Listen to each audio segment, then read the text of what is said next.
PayPal একটি বিশ্বব্যাপী পরিচিত অর্থ প্রদান সেবা। এখন মার্কিন যুক্তরাষ্ট্রের ব্যবসায়ী গ্রাহকদের তাদের অ্যাকাউন্ট থেকে সরাসরি ক্রিপ্টোকারেন্সি কিনতে, ধরে রাখতে এবং বিক্রি করতে দেবে। এই নতুন পরিষেবাটি পেপ্যালের জন্য একটি বড় বাজার খুলে দেবে বলে আশা করা হচ্ছে।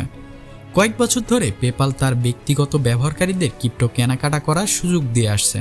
এবার ব্যবসায়িক গ্রাহকদের চাহিদার প্রেক্ষিতে এই সুবিধাটি ব্যবসায়িক অ্যাকাউন্টে বিস্তার করা হলো।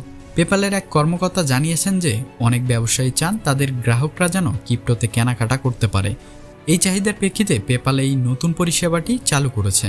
2020 সাল থেকে পেপ্যাল তার ব্যক্তিগত ব্যবহারকারীদের ক্রিপ্টো কেনাকাটার সুযোগ দিয়ে আসছে। গত বছর পেপ্যাল তার নিজস্ব স্টেবল কয়েন PayUSD চালু করেছে।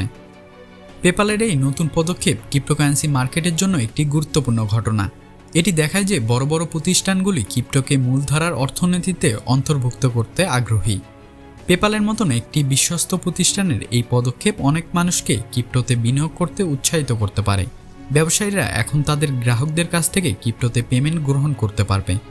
পেপ্যালের মতন একটি বড় প্ল্যাটফর্মের মাধ্যমে ক্রিপ্টো আরও বেশি মানুষের কাছে পৌঁছাবে।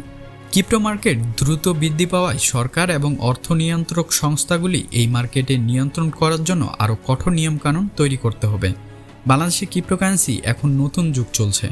পেপ্যালের এই পদক্ষেপ বাংলাদেশের মানুষকে ক্রিপ্টো সম্পর্কে আরও জানতে এবং এই মার্কেটে বিনিয়োগ করতে উৎসাহিত করতে পারে। তবে বাংলাদেশে ক্রিপ্টোকারেন্সি নিয়ে কোনো আইন নেই, তাই বাংলাদেশে ক্রিপ্টোতে বিনিয়োগ করার আগে সতর্ক থাকা জরুরি।